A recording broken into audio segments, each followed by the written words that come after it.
Bonjour et bienvenue. Dans cette nouvelle vidéo, je vais réaliser le donjon du château de Rochefort en Valdaine. Je vais donc le réaliser à l'aquarelle. Pour cette réalisation, donc j'ai utilisé du papier aquarelle. J'ai donc au préalable fait un croquis au crayon à papier. Ensuite, j'ai mis de la couleur. J'ai fait des lavis de couleur à l'aquarelle, donc sur mon croquis. Et par la suite, une fois que tout est bien sec, j'ai fait ce qu'on appelle un ancrage. Donc avec un stylo à l'encre de Chine, j'ai repassé tous les traits que j'avais réalisés donc au crayon à papier, je les ai repassés avec ce stylo. Voilà, donc pendant que j'effectue donc cette réalisation, je vais vous parler aussi un petit peu donc de ce château. Donc en fait, le site médiéval de Rochefort en Valdaine date du XIe siècle et il est situé à environ 14 km au sud-est de Montélimar. Dans la cour qui est en face du donjon, on a le loisir de pouvoir admirer ce magnifique petit cheval en bois avec son écusson. Donc le donjon, lui, est daté du XIIe siècle et il fait environ 18 mètres de haut.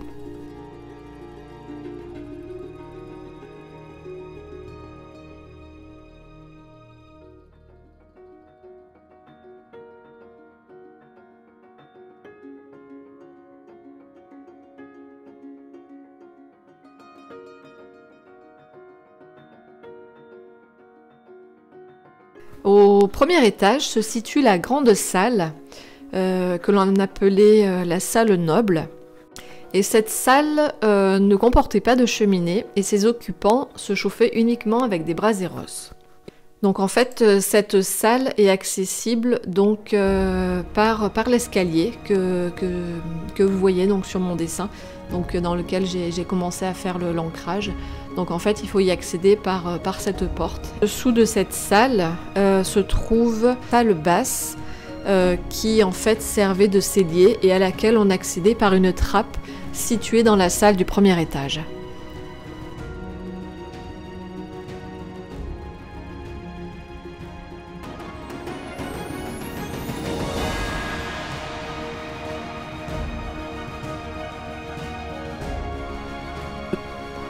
Donc la salle noble n'est ouverte qu'en période estivale. Si vous avez la chance de pouvoir vous y rendre, vous pourrez découvrir dans cette salle divers objets, et notamment des objets qui ont été trouvés lors de fouilles, comme des pointes de flèches et d'arbalètes, ainsi qu'une pièce de monnaie datant du XIVe siècle et qui pourrait donc confirmer le passage de Raymond de Turenne dont les troupes détruisirent partiellement le château en 1389. Raymond de Turenne, en guerre contre le pape Clément VII, détruisit également Savas et Châteauneuf de Mazinques, où ses troupes étaient alors cantonnées. Le château avait déjà été détruit lors de la croisade contre les Albigeois en 1217 par les troupes de Simon de Montfort. Vous pourrez également admirer dans la salle une belle tapisserie d'époque, une armure.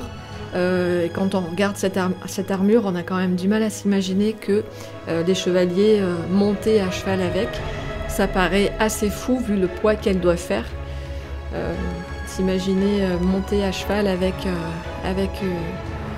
toute cette ferraille sur soi, c'est waouh, ils étaient courageux.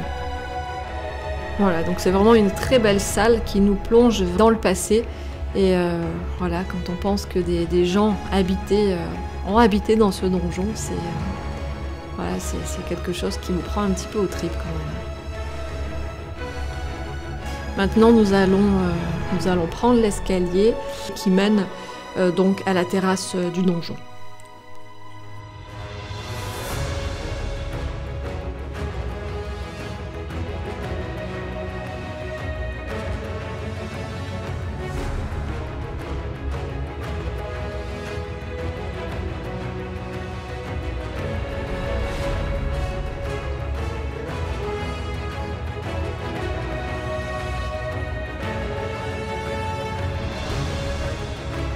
On peut également apercevoir par une petite ouverture la chapelle Saint-Blaise. C'est une chapelle datant du XIVe siècle et qui possède un porche d'entrée de style gothique. Lors des travaux de restauration du chœur en 2002, ont été mises à jour des peintures murales du XIVe siècle, malheureusement fort détériorées lors de la restauration des enduits à diverses époques. On peut néanmoins apercevoir à gauche de l'autel et au-dessus de la petite crédence décorée d'un arc trilobé, la silhouette du saint patron de ces lieux, Saint Blaise. On prête à Saint Blaise un don de guérisseur. Il aurait sauvé un enfant qui avait avalé une arête de poisson. Cela a suffi à en faire le saint qui protège des maladies de la gorge. On a relaté son amour des animaux qu'il soignait. Cela a suffi pour en faire le patron des vétérinaires. On revient un instant à mon dessin et juste pour vous préciser donc ce que je suis en train de faire. Donc là, je suis en train de faire des petits carrés. En fait, ces petits carrés sont des nichoirs. Il faut savoir que le seigneur de Rochefort possédait le privilège d'élever des pigeons.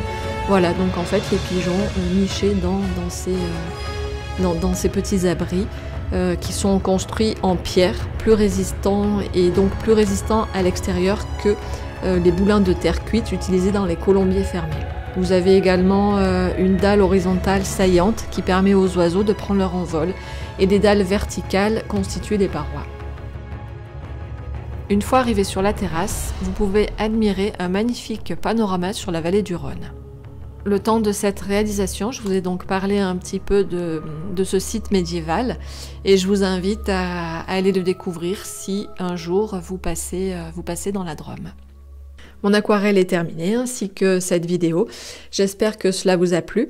N'hésitez pas à me laisser vos avis en commentaire. Je me ferai un plaisir de les lire et d'y répondre. Quant à moi, je vous dis à bientôt dans une prochaine vidéo. Bye bye!